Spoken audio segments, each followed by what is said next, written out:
Olá! Boa noite para quem é de boa noite. Namastê para quem é de namastê. Axé para quem é de axé. Saravá para quem é de saravá. Amém para quem é de amém.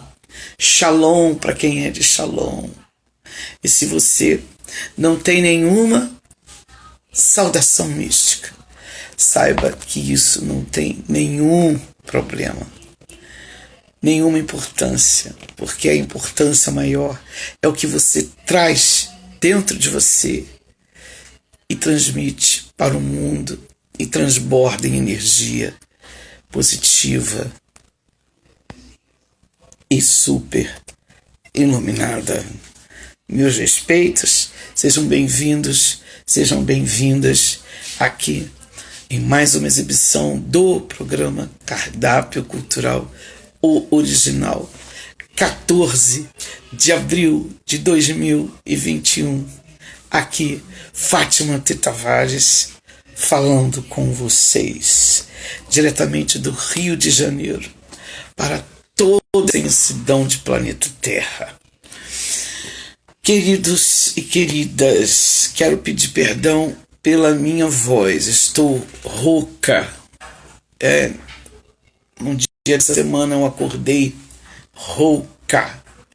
Não sei por quê, porque não estava com calor, não tomei gelado, não dormi no ar-condicionado, não dormi com o ventilador ligado, enfim, são coisas que acontecem. Mas espero que isso não impossibilite a gente de dar o nosso recado, de trazer aqui para vocês toda a vibração, toda a alegria, toda a energia gostosa, tá? Nossos respeitos, nosso carinho a todas as famílias enlutadas pelo Covid-19.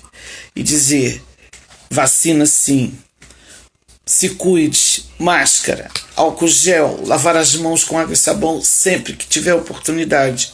Não aglomere, vamos nos conscientizar e fazer a nossa parte, tá?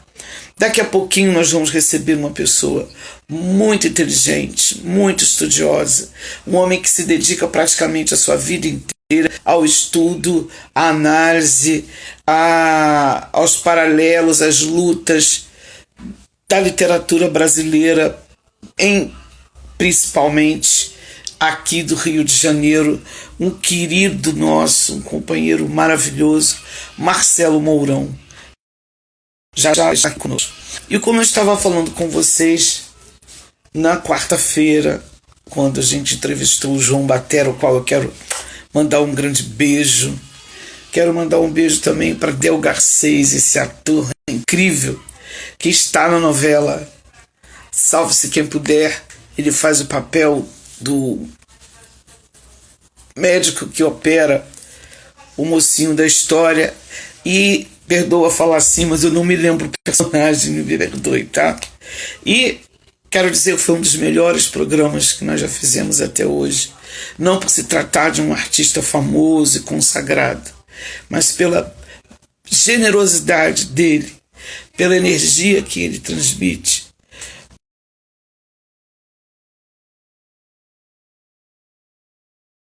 as coisas são boas, lindas, a carreira dele de forma profetária, de forma de vista, resgatando a identidade do negro brasileiro na linda peça Luiz Gama, Uma Voz pela Liberdade, que é um trabalho lindo que ele já faz há 5 anos. Então, por toda a convergência, quero deixar aqui registrado meu abraço ao querido, amado Del Garcês e ao João Batera, que é uma figura incrível, grande músico e baterista e professor de música lá da região de Seropédica. Muito simpático, muito amável.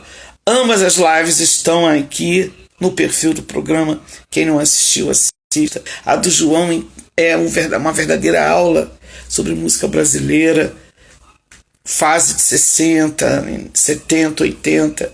Ele já teve contato com vários artistas e contou muitas histórias e muitos casos bacanas. Então, um beijo para esses amores e a todos os amados que estão por vir, estão chegando, né? Hoje acabamos de participar também de um trabalho muito legal, muito bonito, no qual eu estou aguardando chegar os livros que ainda não chegaram, do Sarau Sintonia, que organizou uma coletânea contendo mais de 94 autores. E isso é muito legal, isso é muito bonito, muito positivo. E difícil você reunir tantos autores com vários estilos, né, numa mesma edição.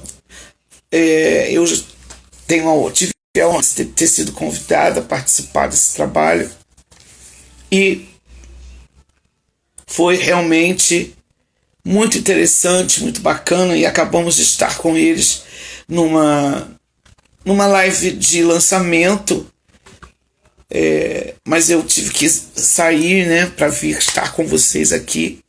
E Marcelo Mourão já está aí na área. Marcelo, me dá só 2 minutinhos que eu estou fazendo um editorial. E não é nada por acaso. Esta semana eu acabei achando o livro que eu trabalhei tantos anos lá na Cinelândia, junto do Sérgio.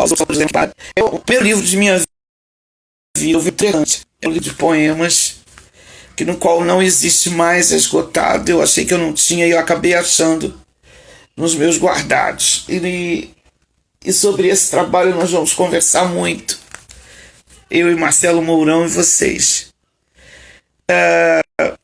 Eu queria dizer que quem tiver interessado em conhecer, busca no Mercado Livre, que eu já encontrei alguns exemplares lá, e tá baratinho, faixa de R$8, R$7, R$6. Eu tive local que eu havia 4.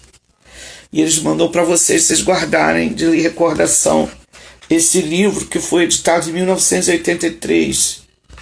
É um livro com 46 páginas e é um livro de poesia, a poesia de uma menina de 23 anos, nas suas expressões e a sua leitura de mundo. Eu vou ler um pedacinho para vocês de um poema que não tem nem título, chama-se Alma Errante.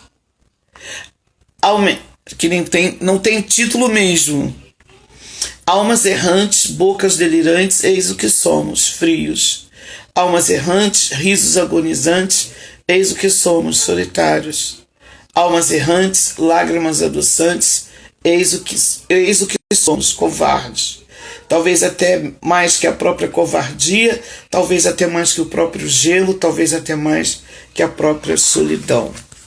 Mas eu quero colocar logo esse rapaz no ar, que a gente tem muita coisa bacana para conversar e ele é maravilhoso. Então vamos receber com muito carinho aqui, nesse palco, nessa tela, Marcelo Mourão.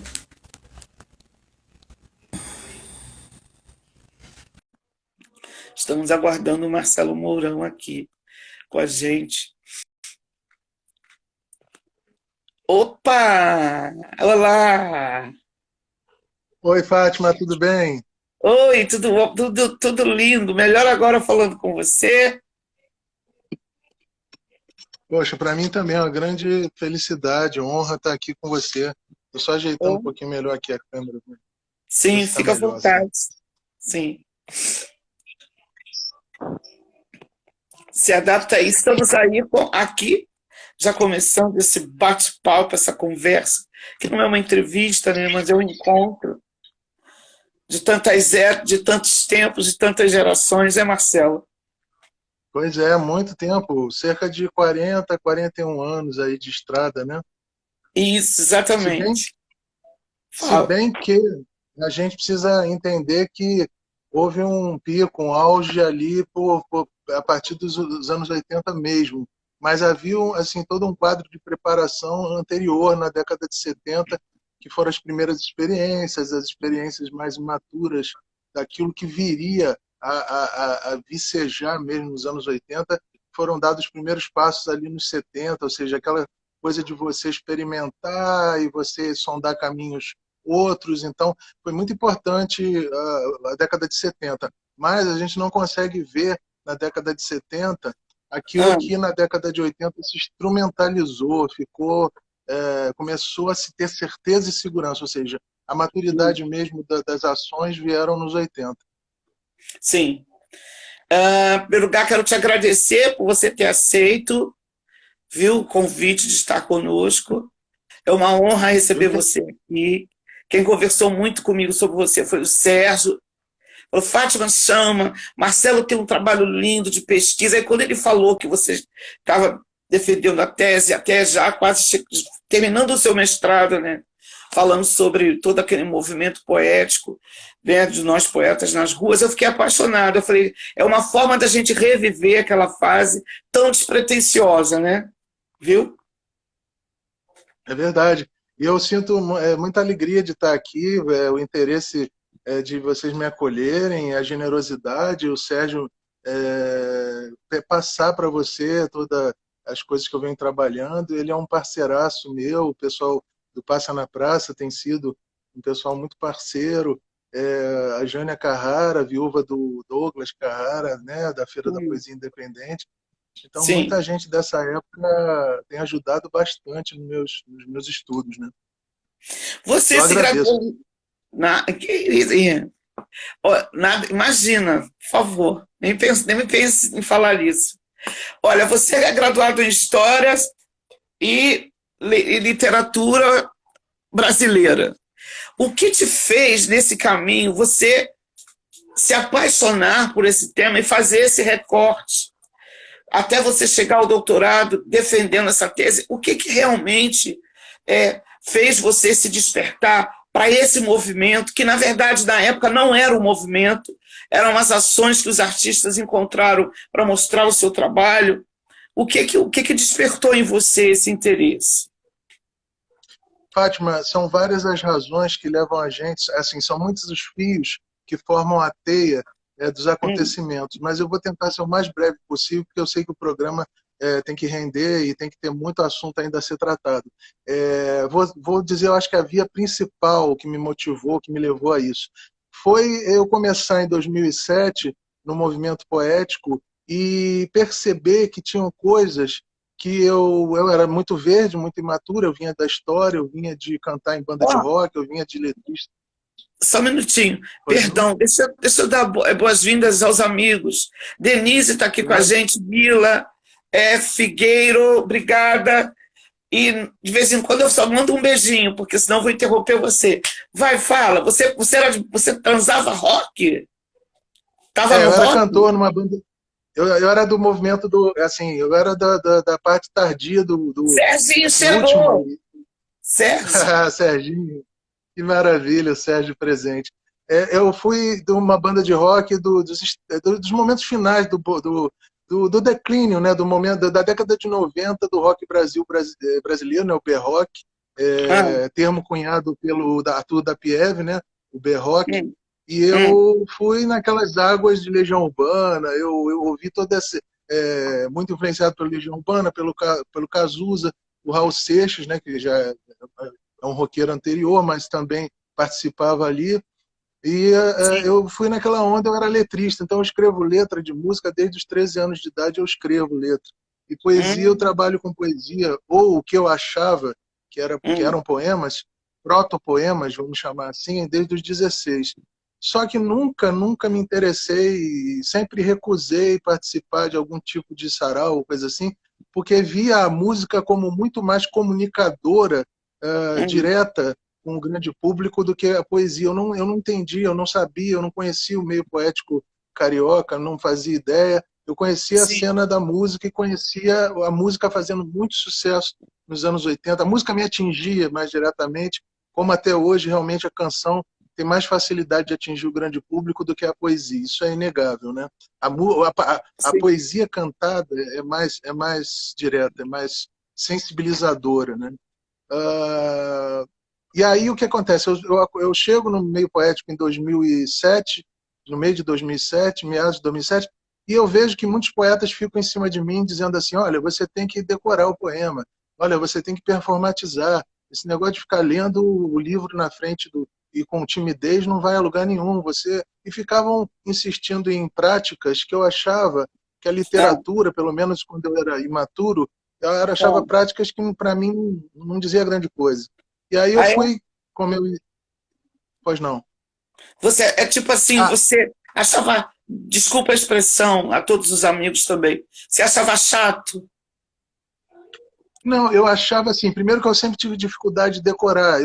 Pensei em ser ator e tudo, da determinada época na minha vida.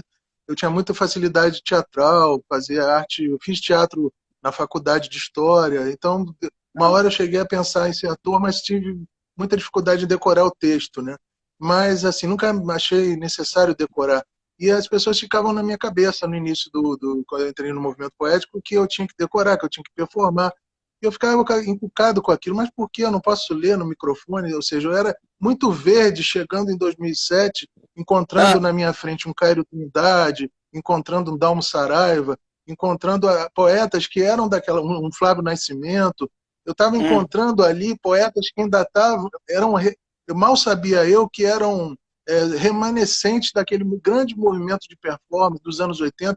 Eu estava entrando num jogo que eu não estava sabendo que jogo eu estava entrando. Mas como eu sempre na minha vida, em todo lugar que eu pretendi ficar mais tempo, eu quis saber que jogo era aquele que eu estava jogando, aquilo ficava hum, na minha cabeça. Mas por que eu tenho que decorar? Mas por que eu tenho que performar? Por que eu tenho que fazer isso? Por que eu tenho que falar gritado? E aquilo ficou. Quando eu fui fazer. Aí, quando eu fiz o meu primeiro livro, eu fiz uma oficina poética hum. com Caio Trindade. Caio Trindade me contava alguns fatos que aconteceram naquela época. Como é que eu vou Tipo, dizer? A que tipo passeata de... nudista do movimento pornô, ele me contou. Eu tive muitos papos na varanda do Cairo sobre o movimento poético dos 80, mas ainda não sabendo da magnitude que foi, sabe? Ele só me passou um recorte daquele momento. Então eu fui guardando aquilo na minha cabeça, porque eu sou uma pessoa acumulativa, e fui guardando aquela memória e estudando poesia, porque eu falei assim, quando eu entrei no meio poético, bom, eu quero entrar nessa brincadeira, mas eu quero fazer o meu melhor nessa brincadeira. E aí comecei Hum. a fazer oficina, fiz com a Leila Mícolis, por online. Leila Aí Mikulis. Leila Mícolis foi minha professora online de oficina poética. E eu Hum. acabei que tive contato, eu queria contato com os artistas, mas os saraus não deixavam.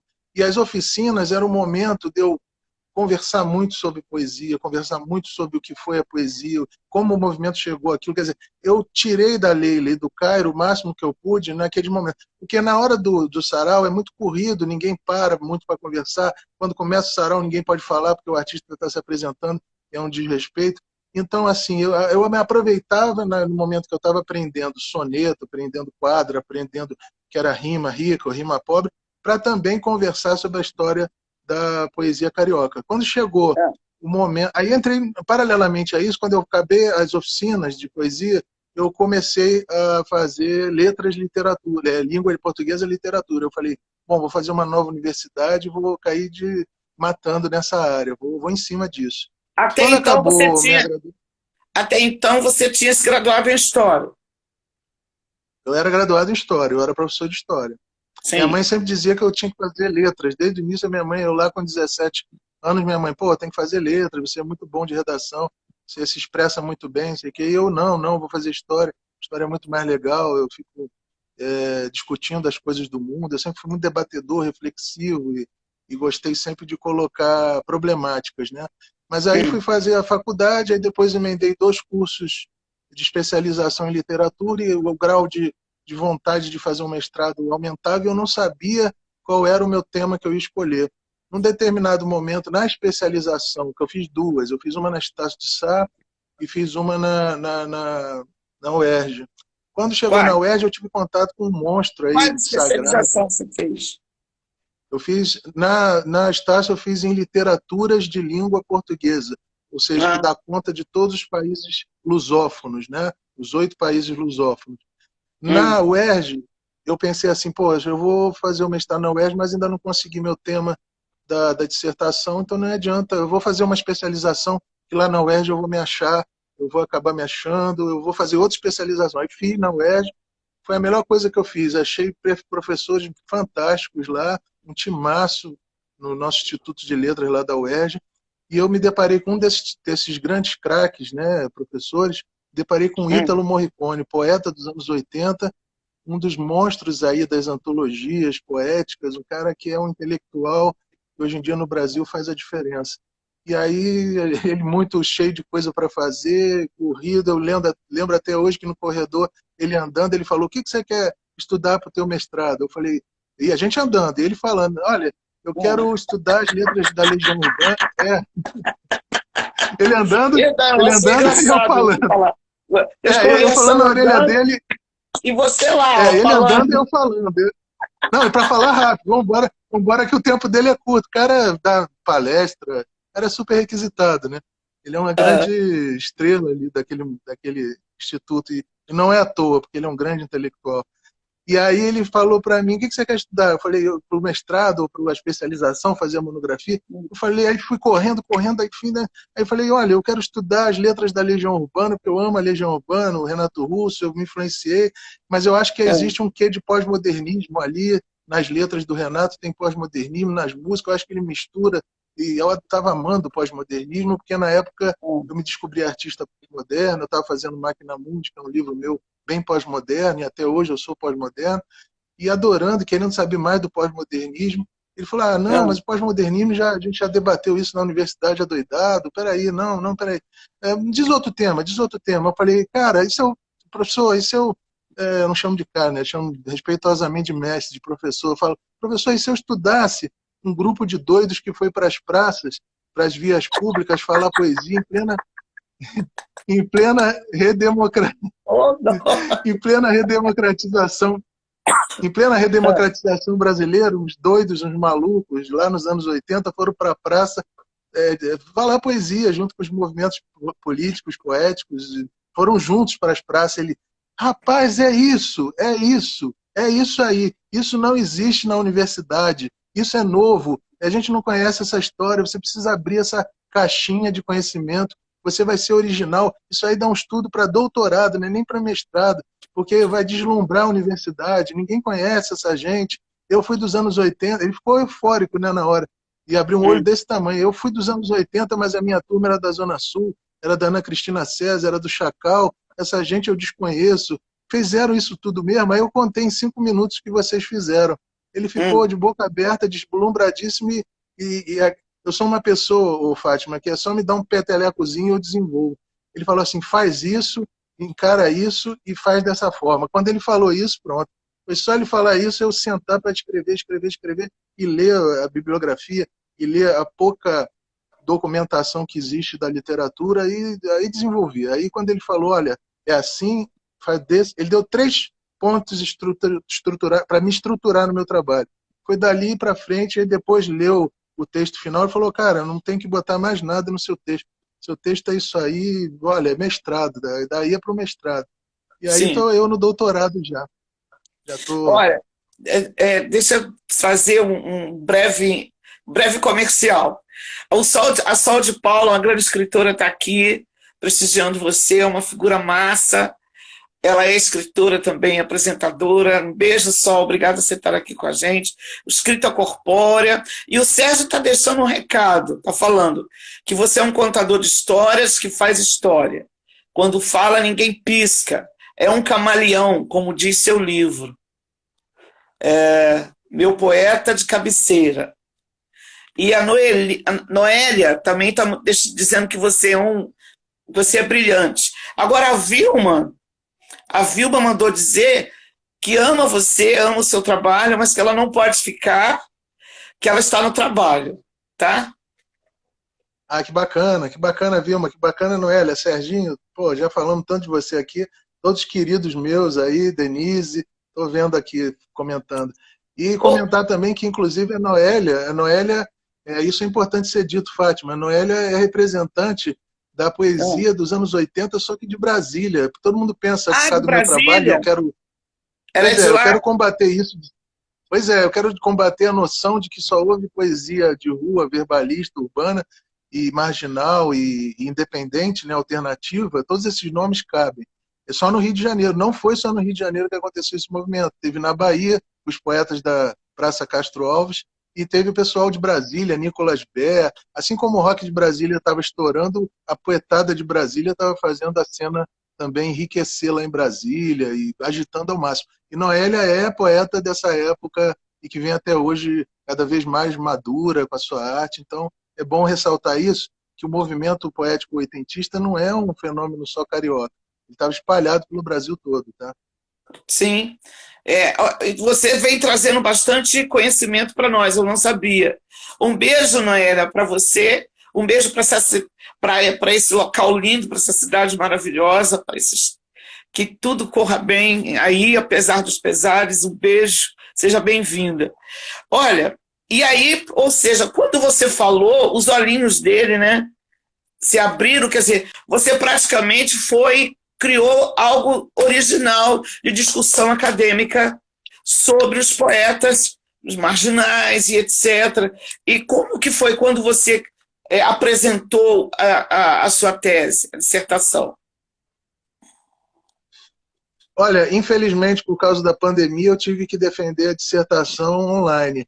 Mas os professores da banca, todos que que vêm tomando conhecimento dessa pesquisa nas universidades, eu fiz palestras na PUC do Rio, eu fiz palestra na Unicarioca, eu fiz palestra. Eu conversei com alguns alunos e alguns professores da Estácio de Sá, não chegou a ser uma palestra. E em todos os lugares que eu vou, as pessoas ficam deslumbradíssimas, encantadíssimas e orgulhosas do Rio de Janeiro ter tido tanta poesia, uma história de movimento poético tão rica. Eles não imaginavam que isso tinha existido.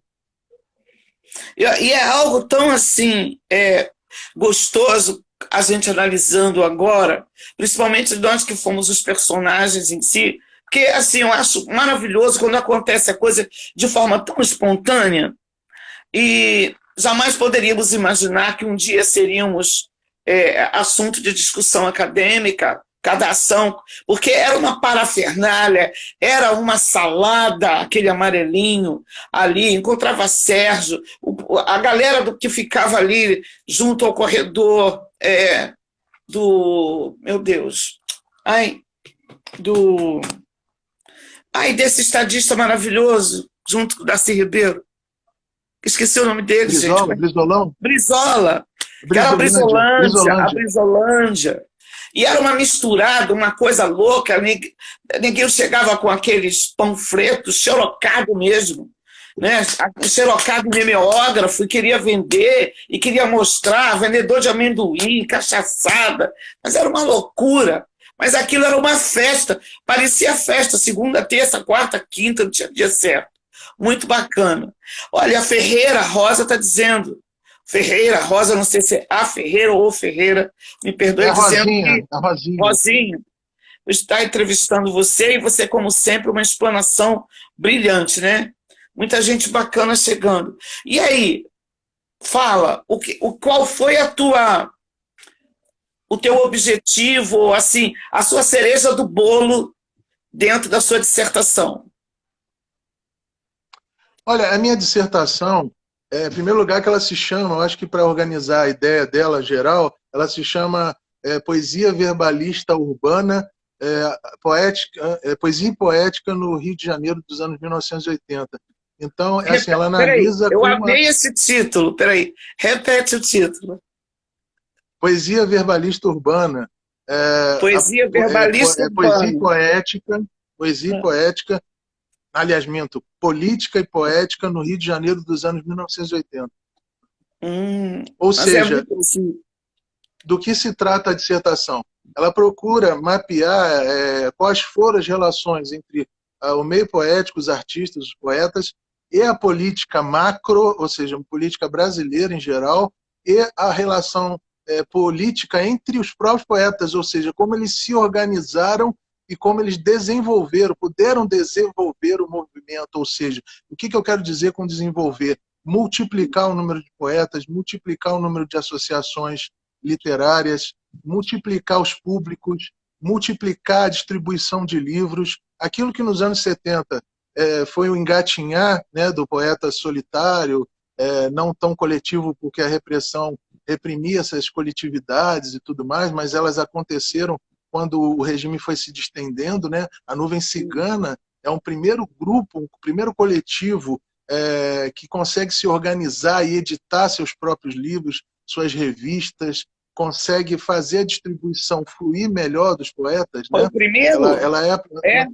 ela é a primeira ali que aparece, mas aí, ao mesmo tempo que ela aparece, começa a aparecer outros grupos, vários, nos próprios anos 70, que começam a esse movimento que nos 80 ia desbundar, ia explodir, que é essa coisa dos próprios artistas se juntarem para fazer suas pequenas editoras. Então, por exemplo, a gente vê nos anos 80 surgir a editora Trote, do Tanucci e da Leila Mícolis. O que eles pretendiam com isso?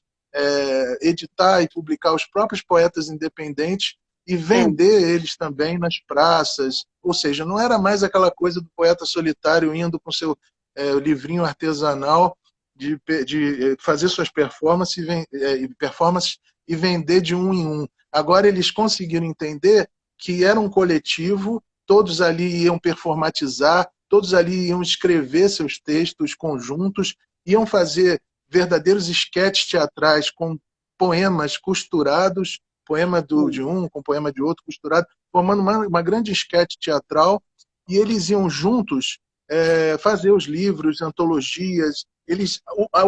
Eu acho que a grande palavra-chave dos anos 80 é arte coletiva. A palavra coletivo, a gente consegue entender o que foram os anos 80. E não é difícil de se entender. A partir do momento que você tem uma ditadura durante anos, 20, 2 décadas, as pessoas começam a querer se unir, se juntar, se organizar. Na esfera política, você tem o aparecimento do PT, do PDT, novamente da reorganização dos partidos de oposição, as sindicais, trabalhistas começam a efervescer também, ou seja, existe uma ideia de coletividade muito acentuada, muito forte. Todo mundo queria se juntar para fazer coisas. Vamos fazer, vamos acontecer. Não é à toa que surge a gangue pornô, o conjunto de artistas pornô, Cairo, Tanucci, Denise Trindade, todos juntos ali, não eram artistas sozinhos, solos, eles até atuavam como solos, mas havia uma ideia de que coletivamente eles iam conseguir distribuir, fortalecer, ficar muito mais fortes o movimento do que se eles ficassem diluídos, desunidos, separados.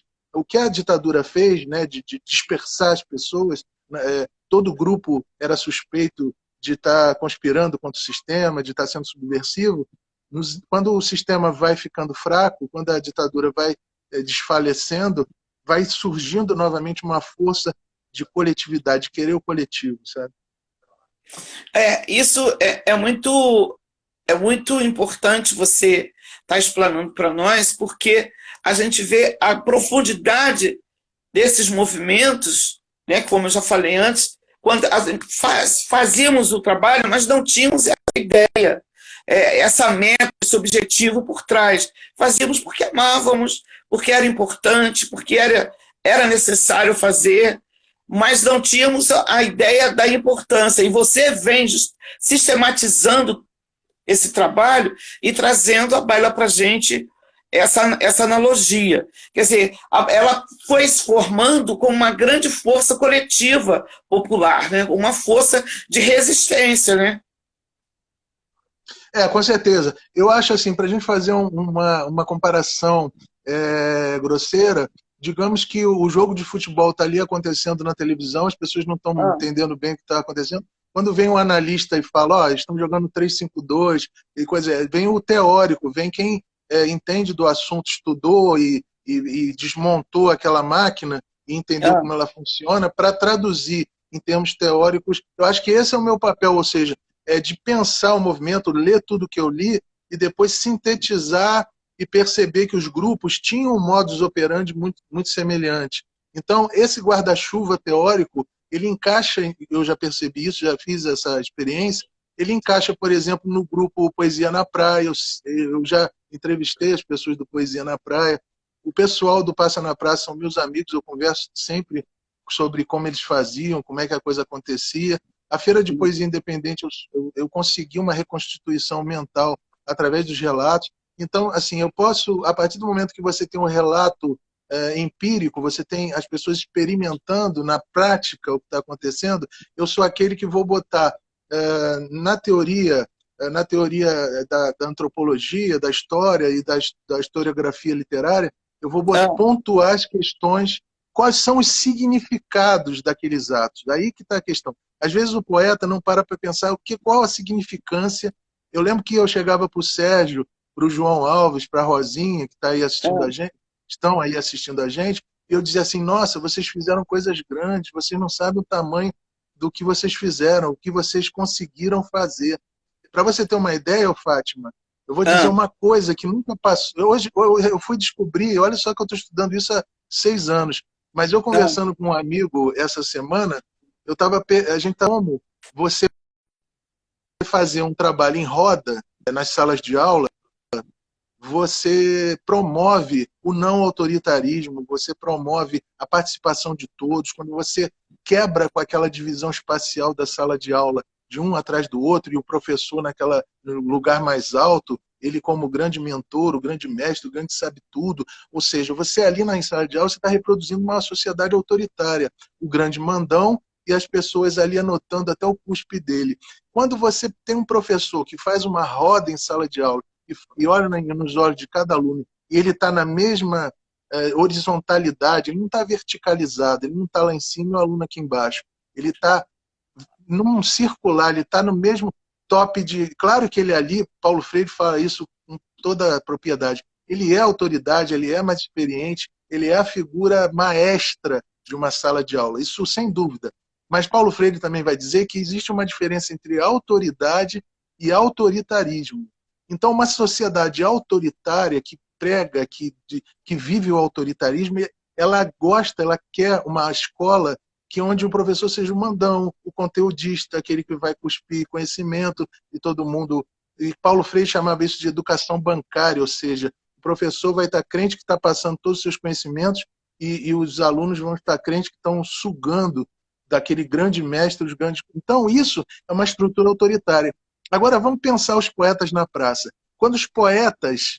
Aí que está a questão do meu trabalho, a despedestalização da poesia, da literatura, a deselitização, tirar a coisa do elitismo. Quando o poeta vai para a praça, o seu grupo, forma uma roda poética, convida todo mundo para entrar, o cara que está ali passando, e aí você falou muito bem, tinha um cara que vendia amendoim, que bebia, o cachaceiro, a prostituta, o moleque de rua. Quando o moleque de rua ia para o meio da roda brincar com o pandeiro do Flávio Nascimento, que está nos assistindo, quando o Flávio Nascimento trazia o pessoal com o pandeiro para o meio da roda, o Flávio Nascimento estava dizendo assim com esses atos, olha, eu sou poeta, você pode ser artista, você tem como... Ele tirava o público da passividade, isso é que é importante.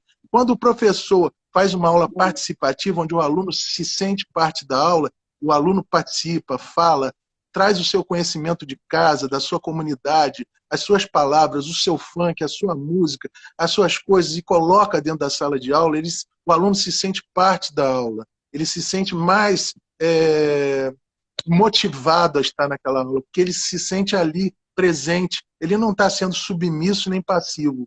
O poeta na praça, quando fazia as rodas, ele botava as pessoas para serem ativas. Havia uma sinergia, uma união sinergética entre poetas e público. E ele conseguia mostrar para o público assim, o poeta está vivo, com essas simples atitudes, parece simples, né, as atitudes, mas ele dizia, nisso tudo ele dizia, o poeta está vivo, olha a mensagem por trás. O poeta está vivo, eu estou aqui, eu produzo, você também pode ser poeta, você também escreve, então traz teu poema para cá. Então não é à toa que hoje em dia a gente tem nos saraus um momento chamado microfone livre, que é uma reminiscência desse momento que foi esses convites na praça, esse ir para cima do público, ir para cima do povo e falar, nós somos artistas, mas nós somos povo, vocês também são artistas. Se você tiver alguma coisa em casa escrita, traz para falar para a gente. Ou seja, convite à não passividade, convite ao público ser ativo. É, assim, a cara dos anos 80, porque o que os anos 80, ao contrário dos tempos ditatoriais, os 80 pediam? Os 80 pediam liberdade, os 80 pediam participação pública e política, o público participando, o poeta e o público se misturando. Por que o poeta tem que ser o Machado de Assis, o Drummond? Isso havia também um encorajamento do público, o Fátima, isso que é muito bonito que eles faziam.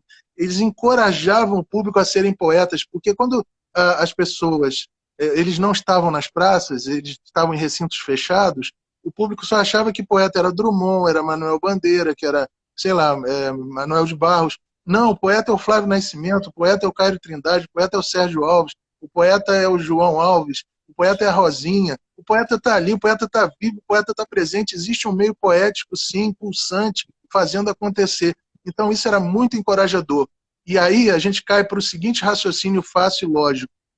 Houve se avolumou o movimento. Novos poetas se agregaram, novos poetas vieram para junto do movimento. O Passa na Praça, quando começa, vai começar com 30 pessoas dirigindo, produzindo o Passa na Praça, depois isso vai diminuindo, mas existia um grupo de fãs do Passa na Praça. Ou seja, a poesia começou a ficar febril, motivadora, inclusora, ela incluía essas pessoas e as pessoas vinham e se agregavam, vinha. E aí o movimento ficou desse tamanhão, e aí o movimento precisou de muitos saraus, aí os saraus começaram vários a proliferar. Hoje em dia, no Rio de Janeiro, a gente tem mais de 60 saraus. Então perceba, e quem está nos assistindo perceba, como foi importante, como foi fantástico e muito importante esse trabalho desses poetas. Veja o quanto você fez pela poesia carioca e você nem imaginava, né? Pois é. Olha, muita coisa legal, o pessoal compartilhando com a gente. Sérgio já deu o seu testemunho, que ficou muito emocionado de ver o lançamento, né? A sua defesa da sua dissertação. A Mira está dizendo que você é incrível, que é muito bom te ouvir, que você atrai, que você encanta. Não sei se você está vendo aí na sua telinha. O Flávio está dando boa noite.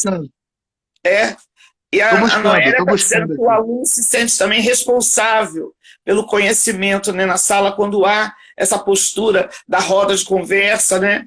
A escrita corpórea está dizendo que está amando o encontro-aula, partilha de hoje, formidável, que é muito legal te escutar. Olha só, os livros do Marcelo, tanto de poesia quanto de crítica literária, são todos de alto nível. Esse testemunho do nosso irmão, amigo, parceiro Sérgio Alves. Na verdade, você está dando uma verdadeira aula para a gente, não é? Com certeza. Muito obrigada a todos que estão participando e dando as suas opiniões, interagindo conosco. Escuta, quando foi que você criou o Sarau Pólen? Em 2007 eu entrei no meio poético no meio do ano. No meio do ano de 2008 eu estava doido para entrar num sarau, para fazer um sarau, para me tornar conhecido, mais conhecido no meio. Eu acho que todo sarau é uma grande vitrine para as pessoas te conhecerem melhor. E aí aconteceu de uma indicação do Luiz Fernando Proa, que na época era um ativista muito forte no Rio de Janeiro. Ele tinha um site chamado Alma de Poeta, e o Eduardo Tornag estava fazendo já a pelada poética, que até hoje ele faz, na Pedra do Leme. Só que ele estava fazendo e precisava de mais gente para ajudar, porque ele estava muito solitário e tal. E aí começou a vir um monte de pessoas indicadas, né? Quer dizer, foram a princípio 5 pessoas que entraram no Pelada Poética, que se chamava Pelada Poética, não se chamava Pólen. E aí eu entrei, José Henrique Calazans entrou, não sei se ele tá, eu acho que ele ficou de ver a entrevista, mas não sei se deu tempo. E outros artistas, e fomos um grupo de 4 pessoas, e foi ali que eu comecei. E eles fizeram sarau, estavam fazendo sarau de rua, sarau na Pedra do Leme. Sim. E aí era a Pelada Poética, só que eu botei o nome do grupo de Pólen, Poesia no Leme. O grupo era poesia. Só que aconteceu o que acontece em alguns saraus. As pessoas começaram a não chamar de pelada, ou seja, não chamar de pelada poética, chamar de Pólen.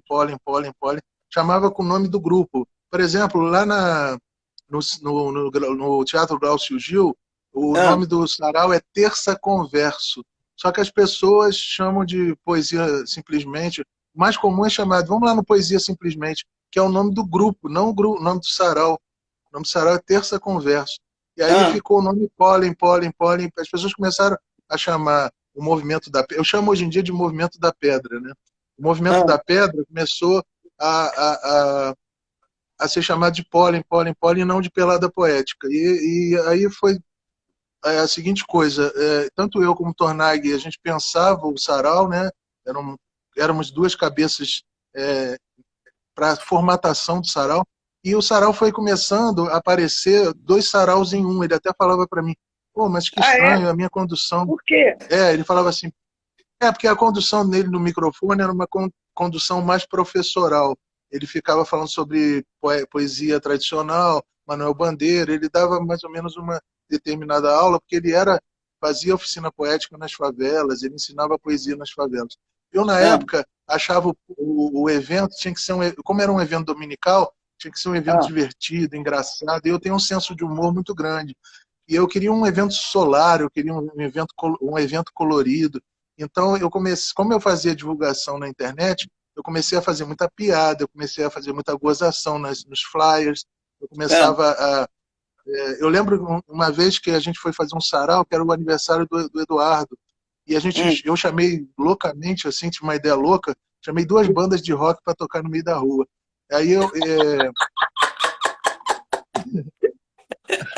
aí era poesia com rock, poesia com rock. Aí o flyer, na época, era assim, o Tornag vestido de Zeus, né, que eu fiz uma montagem com a cabeça dele, uma barba mais longa do que ele tem, aí botei ele de Zeus, e nas duas mãos, cada mão tinha uma banda com a foto da banda, ele segurando dois porta-retratos assim, fiz a montagem, e a mensagem era assim, nessa quarta, a gente já estava na quarta-feira, não estava mais domingo, a gente estava fazendo quarta-feira.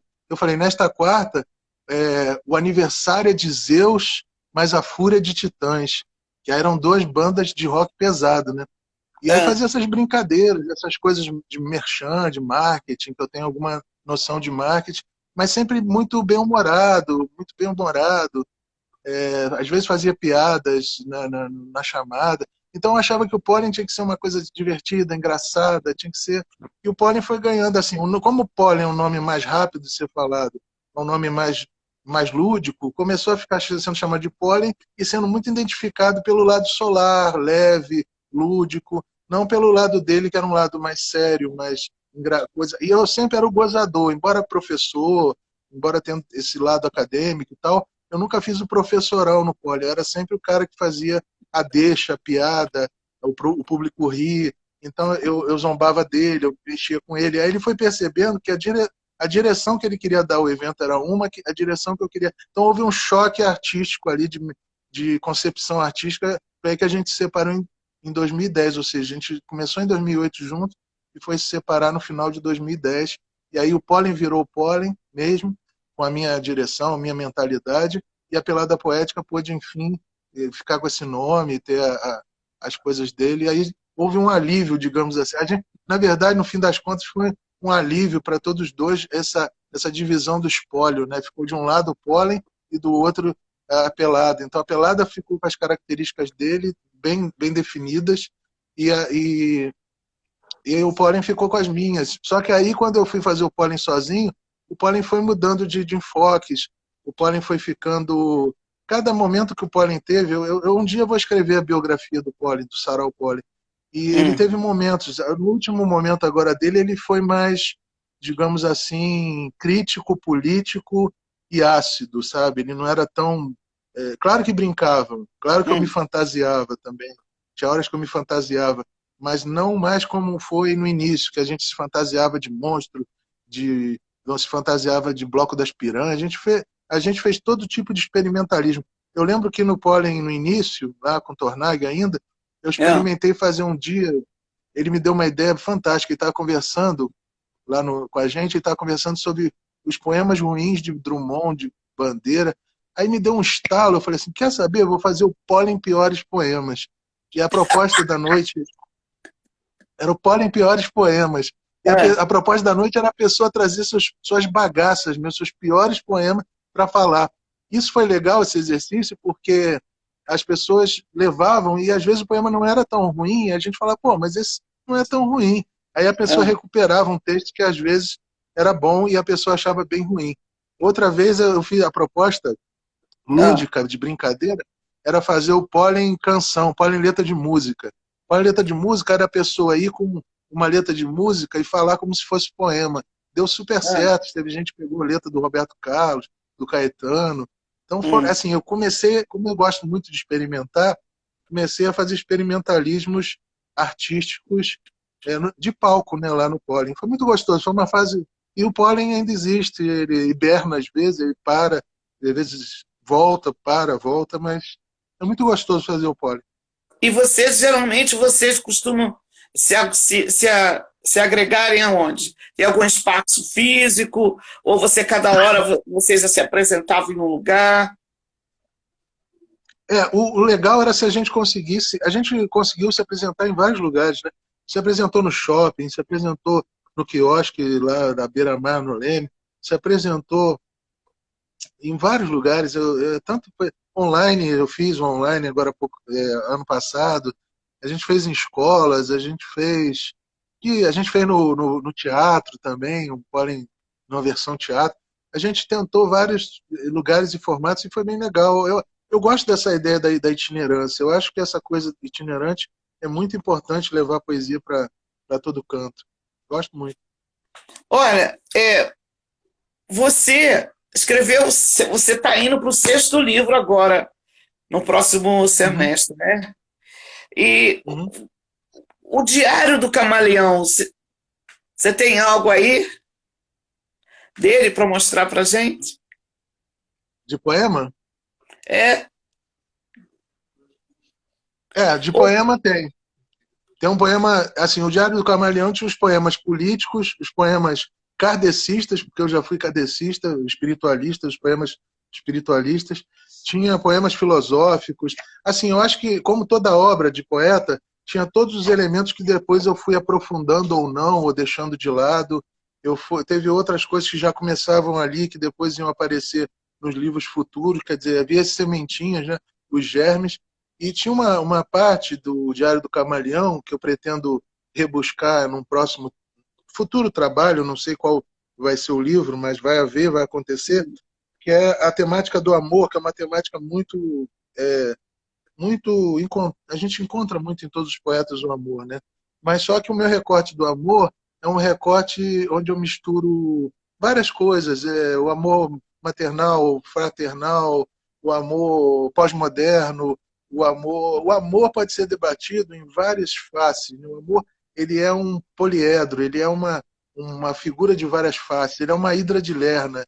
O amor consegue estar presente em várias manifestações. No Diário do Camaleão, o amor aparece erótico e aparece romântico, né? Naquela sua face mais lírica, né? Mais desbragadamente lírica.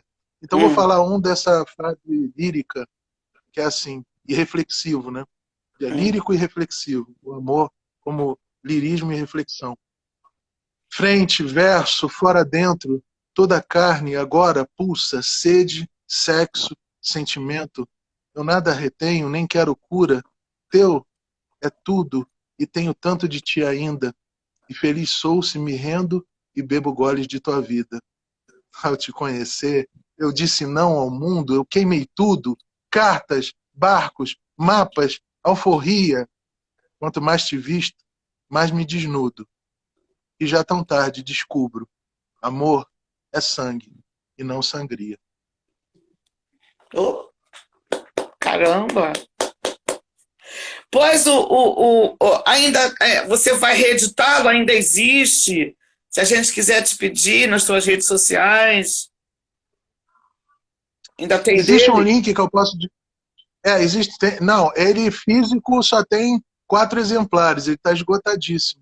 Mas ele em PDF ele já está nas redes. Tem um link que eu sempre vou divulgando. Quem quiser, todos os meus livros, toda a minha bibliografia, tanto a bibliografia poética quanto a bibliografia de crítica literária, é só me pedir o link, que é um link que baixa todos os meus livros. A minha bibliografia está toda em PDF. Sim, então PDF. No final, depois você deixa escrito aqui pra gente, tá? Tá legal, porque, tá legal. Porque o que a gente observa, pelo menos o que eu sinto na tua fala, no teu testemunho do seu trabalho, você tornou-se, assim, com esse teu estudo, com essa tua dedicação, uma referência até para quem queira pesquisar a nível acadêmico dentro desse recorte, desse setor aí, da literatura dos anos 80. É muito importante, não só para divulgar artisticamente o seu trabalho, mas divulgar o seu trabalho também enquanto intelectual e como fazedor dessa cultura, né? Porque você construiu uma linguagem, um estudo importantíssimo para nós. Olha, se não fosse você ter essa dedicação e esse carinho de buscar e de você fazer essa analogia, fazer essas comparações, trazendo à baila que, de repente, nós, naquele momento, nós estávamos desbravando um caminho diferenciado, né? Dentro ainda de um regime totalmente totalitário. Isso é muito legal. Olha, Kiko Nascimento está dando saudações recifense para a gente. Um beijo, Kiko, para você. Obrigado por você estar aqui com a gente. Viu? Olha, e a crítica literária? Você fez 2 ou 3 livros com crítica literária. Você escreveu temas em literatura, né, de linguagem, de língua portuguesa, crítica literária. Você escreveu Máquina Mundi, que eu adorei esse título. E outro que me fez muito interessante, Rotas e Rostos, crítica literária. Fala um pouquinho desses para a gente, por favor. Tá bom. O temas em literaturas de língua portuguesa são 7 ou 8 trabalhos, eu não me recordo muito bem, eu acho que são 8 trabalhos que eu fiz na especialização de literaturas de língua portuguesa. E então esse livro ele reúne textos críticos sobre o teatro anchietano no Brasil, que é um texto que eu gosto muito, aliás, me deu uma vontade muito grande de estudar mais a fundo Anchieta, porque ele teve assim uma ideia, uma sacação muito interessante de fazer as peças teatrais dele já com sincretismo religioso, misturando as religiões indígenas com as religiões católicas. Então, existe uma artesania no teatro anchietano muito bonita, muito inteligente. Anchieta foi uma cabeça privilegiadíssima num momento difícil para uma cabeça ter todas as sacações que ele teve. Então, foi um grande intelectual e as pessoas não se dão conta. E as estratégias de Anchieta são interessantes até para você entender certas estratégias de aproximação de públicos que às vezes são hostis à poesia. Quer dizer, você consegue, ao ler o texto sobre Anchieta desse livro, que você pode aplicar aquilo no seu próprio trabalho, ou seja, como é que essa sacação da Anchieta vai ser importante para eu, de repente, desenvolver um trabalho me aproximando, por exemplo, eu que sou uma pessoa de Zona Norte, da cultura de Zona Oeste do Rio de Janeiro. Então, Anchieta me abriu muitas ideias. Eu acho interessante quando o estudo ele não é conteudista somente. Ele é um estudo que é conteudista, mas daquele conteúdo você depreende coisas que vão ser importantes para você parar e pensar e dizer, poxa, eu posso aplicar isso numa situação minha, no meu cotidiano. Então, os textos que estão aí no primeiro de crítica literária são textos interessantes porque eles lançam olhares, daí o livro se chamar, o subtítulo do livro é Os Diferentes Olhares. Por exemplo, um outro texto desse livro, eu falo sobre o Bocage, poeta, que todo mundo só pensa nele como o obsceno, né? Mas Bocage foi riquíssimo, e Bocage, ao contrário do que a crítica literária diz, que ele foi um poeta árcade, ele na verdade foi um poeta da transição entre o arcadismo e o romantismo. Isso geralmente você não encontra. Foi uma coisa que eu defendi e podia ter prosseguido no meu mestrado defendendo essa questão que é mais ou menos original sobre Bocage. Ele é um poeta do homem da transição, um homem que vai ser um pouco barroco, um pouco árcade, mas bastante já romantista, né? Romântico, né? Melhor dizendo.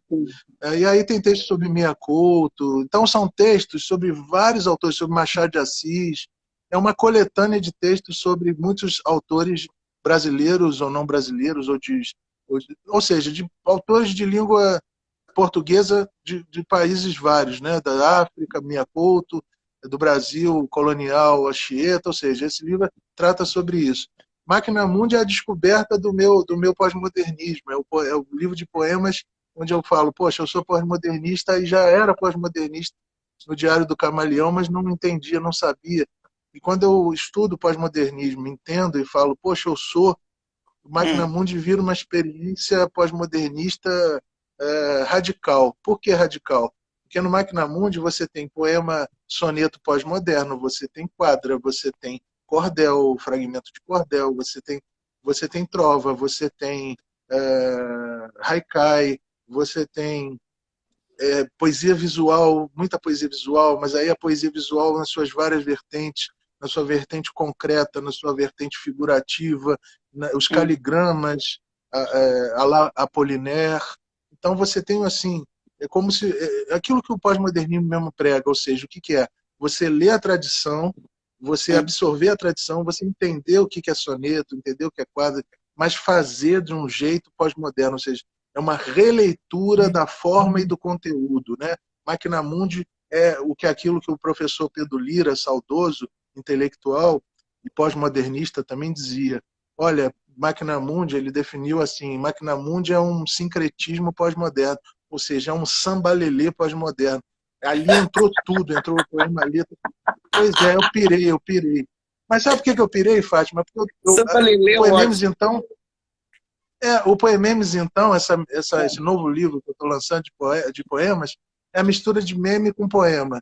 É um hibridismo, é uma poesia de vanguarda mesmo. Eu cada vez mais sou apaixonado por poesia vanguardista. Por quê? Porque a poesia Hum, vanguardista propõe a dilaceração do verso, a tentativa de novas possibilidades de expressão. Eu estou um pouco cansado, não que eu nunca mais vou fazer poesia discursiva, em versos, em métrica. Claro que eu vou continuar fazendo a poesia mais tradicionalista, até vou fazer, mas eu estou hum, muito cansado dos livros iguais, sabe? Eu acho que artista é um ser da criação, da criatividade, do voo. Ninguém conseguiu mover a história da literatura, ninguém conseguiu marcar o nome na história da literatura fazendo a mesmice. Eu acho que o meu desafio, mesmo levando pedrada ou não pedrada, é, teve gente que leu o Poememes e a princípio tomou um choque.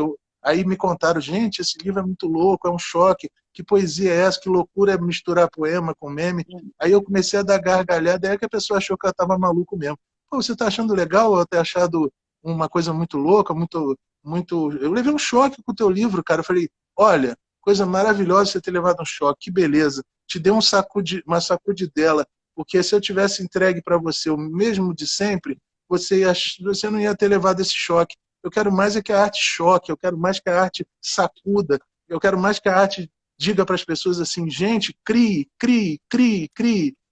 E aí, nesse meio desse meu caminho entre o Máquina Mundi, o meu livro super pós-moderno, e o Poememes, que também é muito pós-moderno, eu fui descobrindo surrealismo, eu fui descobrindo Rodorovsky, Alejandro Rodorovsky, vendo os filmes do Rodorovsky, eu falei, nossa, esse homem é muito louco, ele inventa demais, ele inventa, ele inventa, ele inventa, e fiquei fascinado com o lirismo dele inventivo. Então, quer dizer, aí eu cheguei para mim e falei, olha, o poeta, o artista tem que inventar, que negócio é esse de ficar repetindo e repetindo? Aí, geralmente, os poetas no nosso meio fazem assim, eles reúnem um conjunto de poemas, Hum. aí junta, bota o nome e lança o livro. Bota o nome. Não, o livro tem que ter a capa pensada, a concepção. O livro é uma coisa muito difícil, é um objeto artístico único. Eu nunca mais vou fazer um Máquina Mundi, nem que eu queira. Se eu quiser fazer igual e me repetir, eu vou estar sendo cover de mim mesmo. Então, acho que o artista tem que entender assim: não pode se repetir, não deve se repetir, caminha para frente, ousa, vai para frente, vai abrindo, vai tentando e vai fazendo, sabe? Eu acho que não tem que ficar. E aí você vê os livros aqui no Rio de Janeiro, pelo menos, todos meio parecidos uns com os outros. Pararararara. Eu não gosto muito disso. Enfim, essa é a minha opção artística atual. É porque é como você explana tão bem, né? Se eu não quero ser redundante e fazer uma redundância também apagada, no sentido que o mestre falou, no sentido com o teu jeito, e penetrou em nós de uma maneira encantadora, que eu fico fascinada quando você diz que você é pós-moderno. não é? Quando você diz assim, eu sou da Zona Norte, mas como é que eu vou afetar e vou sensibilizar o povo da Zona Oeste? E aí também, quando você estava falando lá do pólen, você falou que tinha um grupo que fazia pelado e transava poesia. Aí eu fiquei pensando aqui, isso que você comentou, falei assim, poxa, mas é tão diferenciado daqui, é tão diferenciado do meu mundo, né? É como assim, como eu ainda vejo hoje, os grupos da Zona Oeste, os grupos da Zona Sul, os grupos do Centro, são totalmente diferentes. E quando você diz, o que eu tenho que fazer, como eu vou sensibilizar e vou me incorporar com essas pessoas? Você está ousando e está entrando nesse métier, modificando. Você não acha que esse teu gesto é um agente transformador, não? Olha, eu não sei até que ponto, aí eu vou entrar naquilo que você também falou, eu não sei até que ponto as minhas ações, pelo menos uma autoanálise, eu não sei, assim, muita coisa eu consigo entender os meus passos e saber medir cada um deles e saber onde eu quero chegar, o que um livro meu precisa fazer, quer dizer, muitos pontos eu domino da minha trajetória, mas tem outras coisas que vão acontecendo que vão me surpreendendo. Eu não sei medir para você se eu, de repente, estou quebrando e fazendo pontes, quebrando barreiras entre as zonas de atuação poética, e, de fato, você tem toda a razão de dizer que são tribos culturalmente distantes ou não identificadas umas com as outras. Isso é verdade demais. Mas eu procuro compreender todas essas tribos e perceber, e já tentei no Pólen, inclusive uma edição do Pólen, aliás, duas, foi sobre uma temática que foi a união das tribos. Tanto que o nome da noite que eu botei era Pólen Todas as Tribos. E é muito, muito, muito, muito, muito difícil, para não dizer impossível, você conseguir juntar numa mesma noite o pessoal da Zona Oeste, da Zona Norte, da Zona Sul. Há sempre uma dificuldade muito grande de identificação mesmo. Eu não sei se chega a ser preconceito, mas eu acho que é de não se identificar com as falas, com o mundo que os poetas vivem ou transpõem para os seus poemas, né?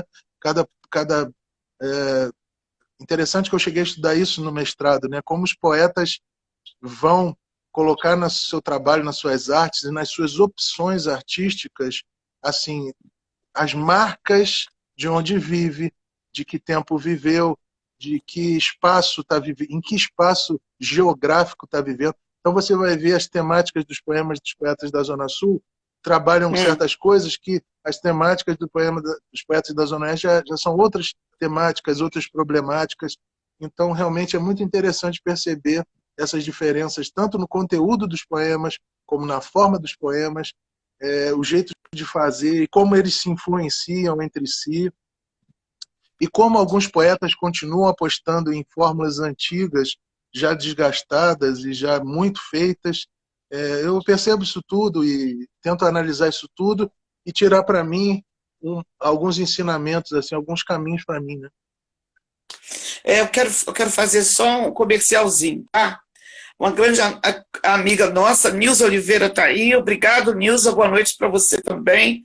Um beijo. Prestigiando aqui o Marcelo. Marcelo é poeta, é escritor, eu não sei mais o que eu chamo você.